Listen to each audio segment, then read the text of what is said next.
आदरणीय माऊपसिका मीराताई आंबेडकर या संस्थेचे कार्याध्यक्ष आदरणीय भीमराव साहेब आंबेडकर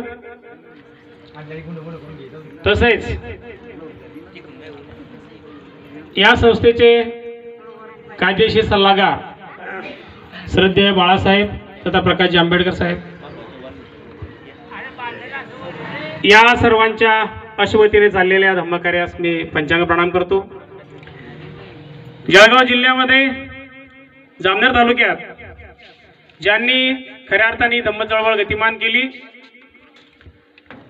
त्या धम्म चळवळीचे माजी शिलेदार आमचे प्रेरणास्थान आदरणीय मनसारामजी इंगळे बाबा, आदरणीय वसंतजी सुराडे बाबा, त्याचप्रमाणे गेल्या 17-18 वर्षापासून आयुष्यातील अत्यंत महत्त्वाचे क्षण ज्यांनी आपल्या धम्म चळवळीमध्ये घालवले, त्याहून सुलाखूंची मंडळी निघाली। आपल्या जामनेर तालुक्याला अभिमानास्पद वाटावी अशी बाब म्हणजे या जळगाव जिल्ह्याच्या संस्कार विभागाचे संस्कार प्रमुख आदरणीय संघदूत तथा सुशील कुमार हिवाळे, केंद्रीय शिक्षक पण आहेत ते, त्याचप्रमाणे त्यांच्या खांद्याला खांदा लावून ज्यांनी धम्म चळवळ खेड्यापाड्यामध्ये गतिमान केलेली आहे, केंद्रीय शिक्षक तथा बौद्धाचार्य, त्याचप्रमाणे विद्यमान पोलीस पाटील चिंचोली तालुका जामनेर जिल्हा जळगाव, ही दोघी रथाची चाक आहे आपल्या धम्म रथाची, अतिशय मजबूत अशी चाका आहेत आणि फार मोठा प्रवास अजून ही चाका करणार आहेत। त्यांच्या तालिमीतच तयार झालेले बौद्धाचार्य आदरणीय माणिकदादा लोखंडे हे सुद्धा अतिशय तावून सुलाखून असं निघालेलं व्यक्तिमत्व आहे। या मंडळींकडे पाहिल्यानंतर, या आपल्या आदरणीय पदाधिकाऱ्यांकडे पाहिल्यानंतर खरोखर आम्हाला सुद्धा हेवा वाटला आणि आम्ही यांचे हे कार्य बघून अक्षरशः प्रभावित झालो।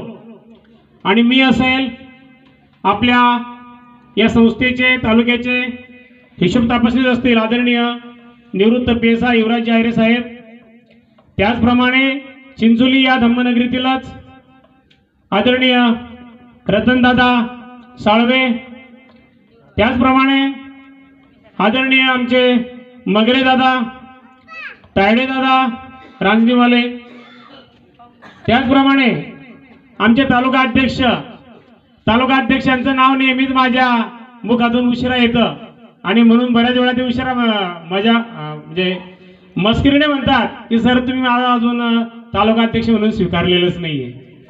असो, हा सवयीचा परिणाम असतो। घरातील व्यक्ती किती मोठी झाली तरी ती घरातील लोकांसाठी छोटीच असते आणि म्हणून तुमच्याबद्दल सुद्धा आदराचं स्थान आमच्या हृदयात आहे। नंदबोधी तायडे हे विद्यमान आपले अध्यक्ष आहेत भारतीय बौद्ध महासभेचे, विद्यमान अध्यक्षता आहेच परंतु कार्यक्रमाचे देखील आजच्या कार्यक्रमाचे अध्यक्ष आहेत। आमची एक पद्धत आहे मास्तर लोकांची, सिनियर लोकांकडून आम्ही ज्युनियर लोकांकडे जातो त्यावेळेला मी पदाचा विचार करत नाही, अनुभवाचा विचार करत असतो आणि म्हणून मला माफ करा। या ठिकाणी उपस्थित सर्व माता भगिनींना पुन्हा एकदा माझा क्रांतिकारी जय भीम। क्रांतिकारी जय भीम यासाठी करतो, या गावामध्ये जवळपास मी चौथ्यांदा आलेलो असेल। पहिल्यांदा या गावात मी जेव्हा पाऊल ठेवलं त्यावेळेला माझे मित्र सुरेश सुरळकर यांच्या बहिणीचं लग्न होतं जिजाबाईचं। दुसरं पाऊल ठेवलं मी रमेश सुरळकर, त्याचं लग्न होतं या ठिकाणी, मुक्कामी होतो मी। त्याच्यानंतर मी डी.के. सुरळकर यांच्यासोबत बऱ्याच वेळा आलो असेल, परंतु तेव्हाचं माझं व्यक्तिमत्व थोडं वेगळं होतं, अल्लड वय होतं, नुकताच नोकरीला लागलेलं होतो, नाचण्या कुदण्याचं वय होतं। परंतु आज या मातीमध्ये मी या सर्व ज्येष्ठ श्रेष्ठांच्या तालिमीमध्ये तयार होत असताना मला एक अभिमान वाटतोय की मी धम्म सांगण्यासाठी या ठिकाणी आलेलो आहे, याचा मला सार्थ अभिमान वाटतोय। आणि माझं संपूर्ण ज्या दिवशी मी या संस्थेशी जुळलो, ज्या दिवसापासून या संस्थेने मला प्रेरणा दिली, माझ्या वेड्या वाकड्या प्रत्येक शब्दाला या संस्थेने दाद दिली, या संस्थेतील पदाधिकारी इंगळे बाबा असतील, वसंत बाबा असतील, लोखंडे दादा असतील, सुशील भाऊ असतील, रतनदादा असतील, या सर्वांनी ज्या दिवशी माझ्या शब्दाला खऱ्या अर्थाने उंजळीत घेतलं आणि माझ्या शब्दांची स्तुती केली, आणि माझ्या या प्रेरणादायी गीतांचा प्रवास जोमाने सुरू झाला, तेव्हापासून मी या संस्थेशी जुळलो. आणि मी सर्वांच्या उपस्थितीमध्ये सांगतो, शेवटच्या श्वासापर्यंत मला कुठल्या मानापानाची गरज नाही, हार्मोनियम तबल्याची गरज नाही, लोकांच्या टाळ्यांची गरज नाही, लोकांनी पैसा फेकला पाहिजे माझ्या गीतावर याची मला गरज नाही. महाकवी वामनदादा कर्डक, त्याचप्रमाणे त्यांचे शिष्य प्रतापसिंग बोदळे दादा यांचा आदर्श डोळ्यासमोर ठेवून माझं शेवटपर्यंत, शेवटच्या श्वासापर्यंत मी या संस्थेची सेवा करेल. आपल्या बापाची ही संस्था आहे हे मला या ठिकाणी आवर्जून सांगायचं आहे.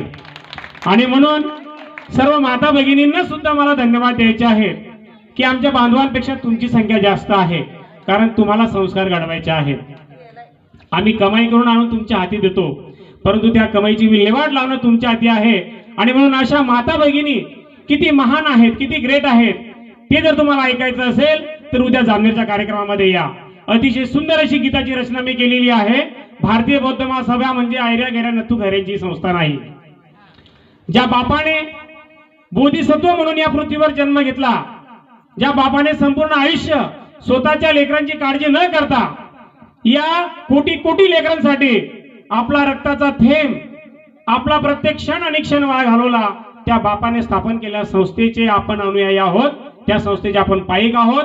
आणि म्हणून माझ्या सर्व माता भगिनींना माझी कळकळीची विनंती असेल की उद्या 8:30 ते 9 वाजता, म्हणजे 9 वाजता आपली धम्म रॅली निघणार महानगरपालिकेपासून, तर या जामनेर नगरीला कळू द्या की तथागतांचा धम्म जो बाबासाहेबांनी तुम्हा मला दिला, त्या धम्मामध्ये किती ताकद आहे, किती मैत्रीपूर्ण व्यवहार हे धम्माचे पाईक, हे धम्माचे अनुयायी करतात. फार मोठ्या सुंदर अशा मंगलमय वातावरणामध्ये आपली मंगल मैत्री, त्यातून नगरपालिकेपासून धम्म रॅली निघणार आहे. अतिशय मोठा असा कार्यक्रम आहे. गेल्या 3 महिन्याचं जे फलित आहे, वर्षावा समाप्तीचा कार्यक्रम, तो त्या ठिकाणी आयोजित केलेला आहे. त्या कार्यक्रमाचे तुम्ही साक्षीदार व्हा, मोठ्या संख्येने उपस्थित राहा. अनेक मोठमोठ्या कार्यक्रमांना आपण जातो, परंतु हा कार्यक्रम चुकवू नका. मी तुम्हाला आवर्जून सांगेल, सर्व माता भगिनींनी पांढरे शुभ्र वस्त्र परिधान करून आपल्या मुलाबाळांसह त्या ठिकाणी यावं. लेकरांवर सुद्धा संस्कार झाले पाहिजे. गेल्या 3 महिन्यांपासून ही संस्था रात्रंदिवस धम्माचा प्रचार आणि प्रसार करीत आहे. वादळ वाऱ्याची या संस्थेला भीती नाही. घरचे काय म्हणतील, नातेवाईक काय म्हणतील याची आम्हाला चिंता नाही. का तर ज्या लोकांना कुठलाही पगार नाही, जी मंडळी आपलं भाजीपाल्याचं दुकान बाजारात लावते, प्रत्येक बाजाराला जे आमचे रतनदादा हजर असतात आणि पुन्हा रात्री 8 वाजता धम्म कार्यासाठी ते हजर असतात. पाटील व आदरणीय दादा, तुमच्या प्रत्येक गीतामध्ये पाटील शब्द आहे. जेवढे पाटील व आता नियुक्त झालेले आहेत सध्या आपल्या जामनेर तालुक्यामध्ये, त्यांचा मान सन्मान या संस्थेने ठेवलेला आहे. पाटील की आपल्याकडे चालत आली, आणखी आपल्या बापांनी आपल्याला काय द्यायला पाहिजे होतं अजून. तर त्या ठिकाणी फार मोठा सोहळा संपन्न होणार आहे. तुम्ही आपण सर्वजण उपस्थित राहा. गेल्या 3 महिन्यापासून आमचे पदाधिकारी खेड्यापाड्यातील सर्व जनतेला जागृत करत आहेत. खेड्यापाड्यात ही गंगा वाहत जात आहे आणि धम्म आता कुठेच थांबणार नाही. धम्माचं कार्य अतिशय जोमाने सुरू आहे. या कार्यामध्ये फक्त तुम्ही आपण ही धम्मगंगा वाहत असताना या ठिकाणी भेदभाव मुळीच नाही. कुठल्याही रंगाचा असो, कुठल्याही जातीचा असो, कुठल्याही पंथाचा असो, ही धम्म संस्था फक्त बौद्धांसाठी मर्यादित नाही. ज्याचं विशाल मन असेल, ज्याच्या मनामध्ये भेदभावाच्या दऱ्या संपलेल्या असतील, तो कोणी या संस्थेशी जुळेल आणि बाबांचे कार्य पुढे चालू ठेवेल. मी अधिक वेळ न घेता फक्त एवढीच विनंती करतो, बोलण्यासारखं भरपूर आहे, परंतु या संस्थेचं कार्य मला गीतातून विशद करायचं आहे. ते उद्याच्या दिवशी मला काही बंधनं आलेले आहेत आणि म्हणून माता भगिनींनो, तुमचं आल्याचं निश्चित सार्थक होईल अशी धम्मदेशना तुम्हाला भंते दीपंकर यांच्याकडून ऐकायला मिळेल. त्याचप्रमाणे आजचे भंते जे आहेत यांच्याकडून सुद्धा धम्मदेशना त्या ठिकाणी तुम्हाला ऐकायला मिळेल आणि खूप मोठा मंगल सोहळा त्या ठिकाणी आहे. एक गोष्ट तुम्हाला फक्त सांगतो या ठिकाणी की दीपक शिंदे म्हणून ग्रामसेवक आहेत, व्हिडिओ आहेत, विस्तार अधिकारी आहेत. खऱ्या अर्थाने वर्षावा समाप्तीचा कार्यक्रम आपला आजचा आहे, बरोबर आहे ना, आज पौर्णिमा आहे ना, परंतु हा कार्यक्रम आपण इथे घेत आहोत आणि मोठा भव्य आणि दिव्य कार्यक्रम जामनेरला घेत आहोत, कारण त्यांच्या मुलीचा वाढदिवस त्या ठिकाणी आहे आणि त्या वाढदिवसाप्रित्यर्थ एक दान पारमिता त्यांच्यामध्ये जागली. काय घरामध्ये केक आणायचा, मेणबत्त्या लावायच्या, त्या फुंकून काढायच्या, अंधार करायचा उजेडाचा. म्हणून मला खऱ्या अर्थाने आमंत्रित केलेल्या सर्व बंधू भगिनींना, उपासक उपासिकांना त्यांच्या डोक्यामध्ये प्रज्ञेचा प्रकाश पोचावा, धम्मदेशनीचा प्रकाश पोचावा. बंतीजींमार्फत, या पदाधिकाऱ्यांमार्फत जिल्ह्याचे राज्याचे पदाधिकारी अभ्यासपूर्ण विद्वत्तापूर्ण आपले विचार त्या ठिकाणी मांडतील आणि खरा प्रज्ञेचा प्रकाश तुमच्या आमच्यापर्यंत पोहोचेल, ही जिद्द उराशी बाळगून त्यांनी उद्याचा कार्यक्रम ठेवलेला आहे. अतिशय भव्य दिवस हा कार्यक्रम आहे. ती दान पारमिता त्यांच्यामध्ये जागलेली आहे.